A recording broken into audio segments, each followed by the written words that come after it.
Hi guys, I'm Laura. Welcome to our practice for the second Vayu. We're going to be working on APANA VAYU, the grounding downward movement in our practice that helps us to eliminate and let go. Make sure you watch the yoga board video before this practice so that it makes more sense why we're doing these particular poses and why we're using the sandbag. So if you have a sandbag, we can use that. If you don't have a sandbag, just take a blanket and fold it into a smaller shape so that you can put it across your low back as we come into child's pose.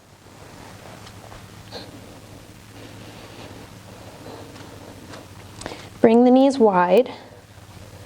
Settle your sandbag or your blanket across your low back, nice and low, like on the sacrum and the pelvis. And we'll come down into child's pose, letting your head rest on the floor or onto your hands.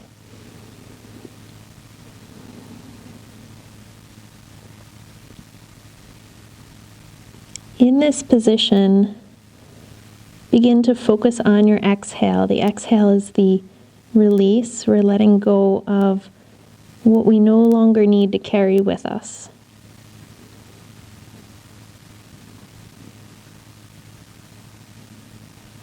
You can think about that in terms of letting the breath go,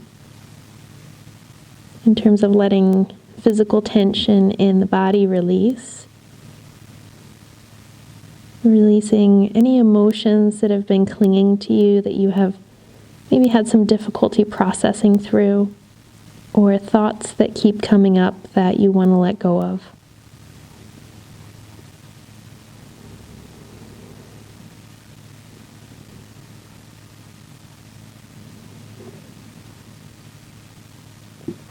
Making your exhale longer.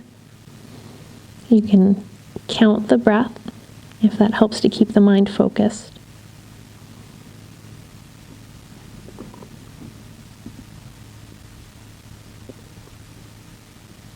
And then starting to come up, sliding your sandbag out of the way. And then coming up into a comfortable seat, whatever that might be for you today.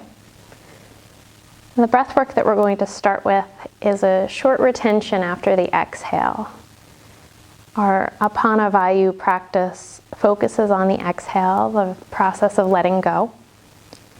But in the end of the exhale, after we've let the air go, there's this brief moment of perfect stillness when the lungs are empty, and we can settle into that stillness because it has the profound effect of letting us be grounded and centered. So we'll take a few rounds of normal breath.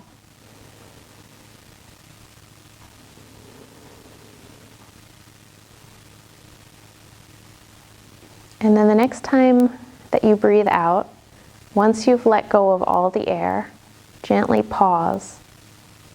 Stay in that stillness, let the shoulders stay soft and the jaw stay soft.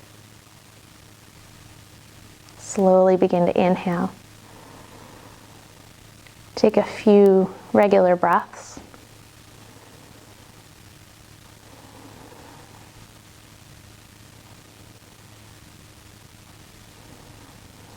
And then we'll try that again. Take your inhale. Exhale, release all of the air. And then hold and soften into that stillness.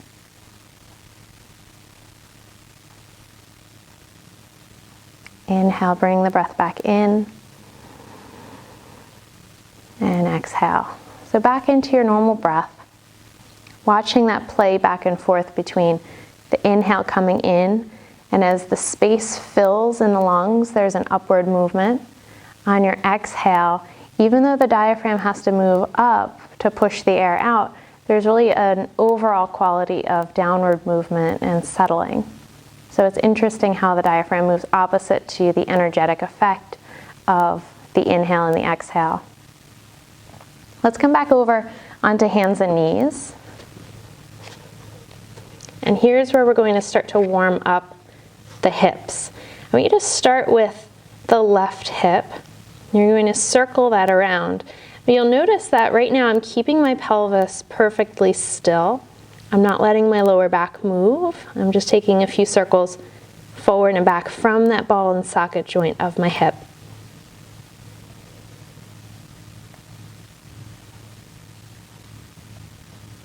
Now watch how that movement changes. I'm going to allow my pelvis and my lower back to follow my leg.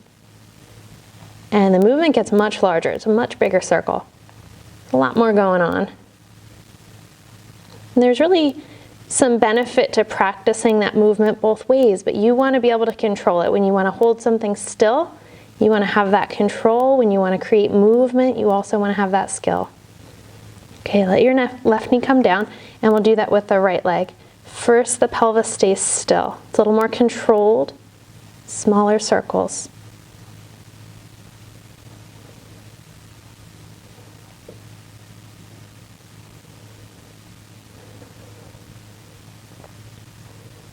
And then we'll open that up and let your pelvis move.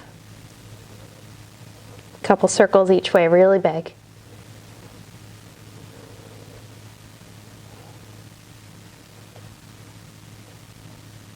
Okay, bring your right knee down. Tuck your toes underneath and let's come up into down dog. From down dog, you're going to take your left foot, and we're taking it out wide on the mat. I'm going to place it right on the edge of my mat. Take an exhale, let your pelvis feel very heavy. There's this downward settling quality right at the base of the pelvis, the APANA VAYU. And push back into your back heel.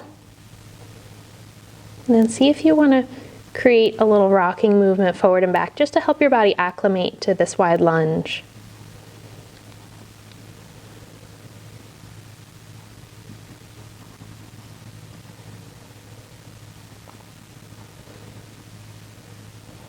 Good. Let your back knee drop down. Plant your right hand underneath your shoulder.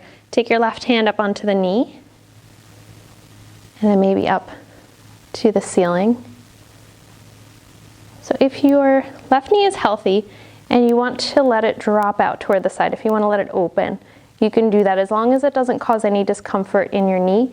It will give you this very nice opening around your hip.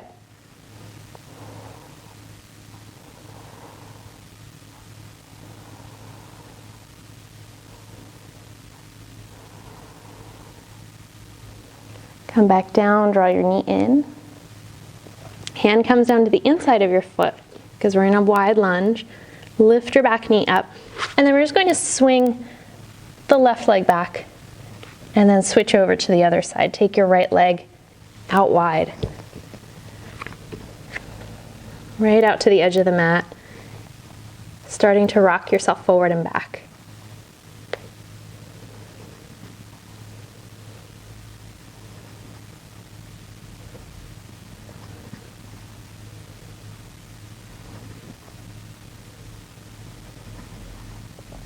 Okay, the next time that you come forward, drop your back knee down, left hand underneath the shoulder, right hand up onto your leg.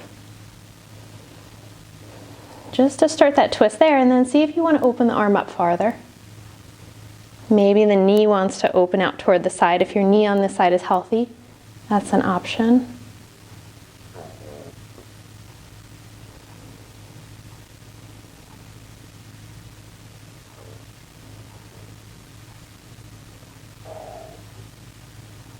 Bring your arm back down, bring your knee into center. And we'll take the right hand down on the inside of that foot. So now tuck your back foot underneath, or your back toes underneath, lift your knee. I want you to take your left foot and bring it up to where it was before when we were in our lunge. You're going to maybe take one hop, 2 or 3 hops, bring it out to the edge of the mat, and then start to exhale and settle your hips down until your back is flat like a tabletop. Stick your hips back, stick the tailbone back, and lift your head. Stick the crown of the head forward so you're lengthening in opposite directions. Then let yourself fold forward like you're coming down into a forward bend. but the foot placement is much wider than what we're used to.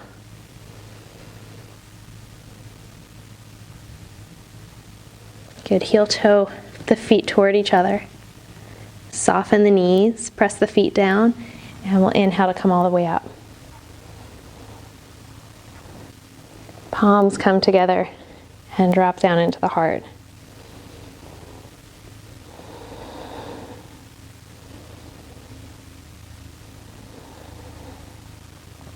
Inhale, ride the breath up. Exhale, forward fold. We'll heel toe the feet out toward the sides and let your hips drop down into Malasana squat. This is one of the poses that I feel like really embodies the downward movement and the openness at the base of the pelvis that we're working on here with the Prana Vayu. So feel that drop from the sitting bones, from the tailbone.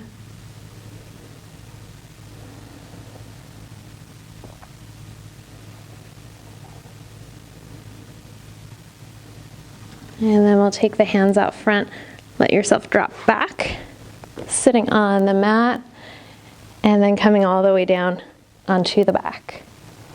And this pose here with the knees into the chest is actually called Apanasana, or the pose of grounding, of downward movement.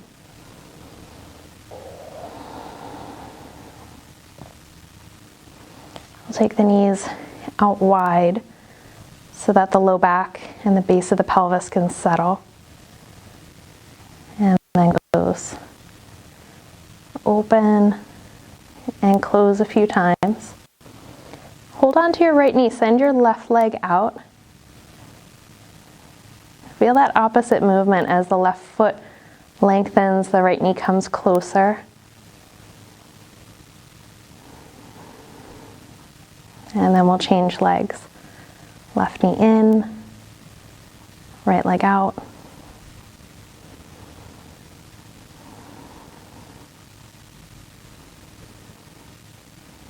Take the right knee in. Let yourself rock from side to side here.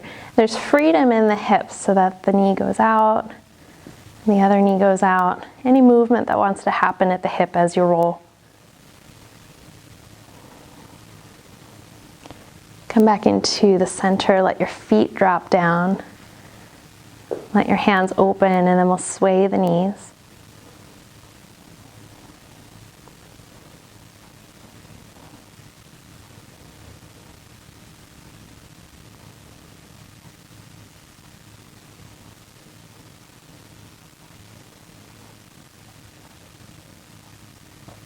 Coming back up into center. Lift your knees up into your chest, and then let's practice our hip rotation here, our active hip rotation, by keeping the knees together, opening the feet out toward the sides, and then switch, keep the feet together, open the knees. This is the movement that we are much more familiar with, and then this one might feel more awkward when the feet go out and the knees come in. But it's important to move the hips both ways to maintain balance.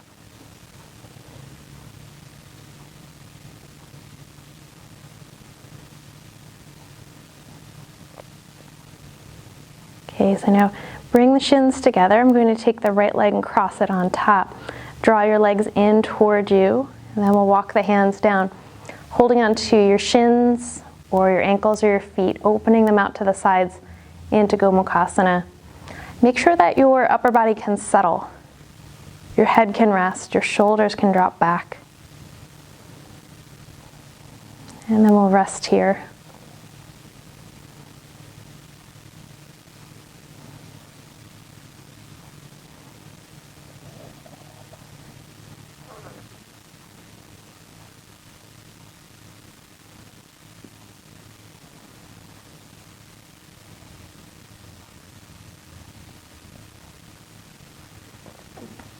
Releasing your feet, walking back towards center. Uncross the legs and take them straight up.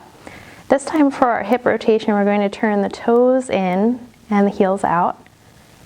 And then go the opposite way. Take the toes out, keep the heels glued together, just like we did with the knees. External rotation, internal rotation. Feels different with the legs straight. Bend the knees and come down. Let's cross the left leg on top. Knees come in. Walk the hands down to wherever you want to hold comfortably.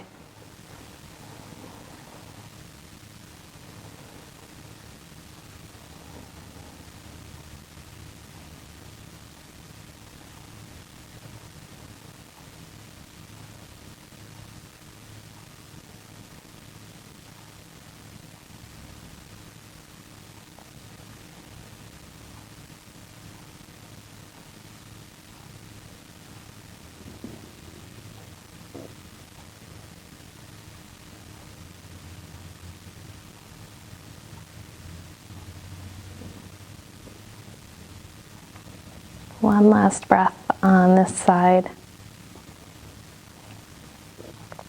Release your feet.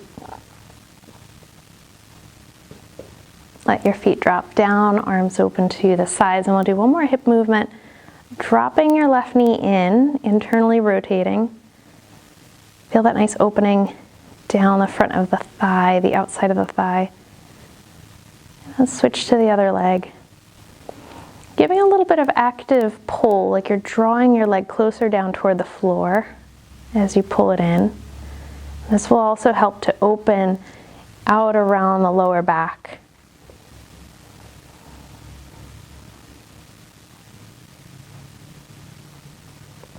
Walk your feet in towards center. Bring your arms in. Then find your comfortable position for Shavasana. Here is the place in our practice where the grounding force, where APANA VAYU is so vital. Letting us rest and be still. Not fighting the pull of gravity. Letting it work to our advantage.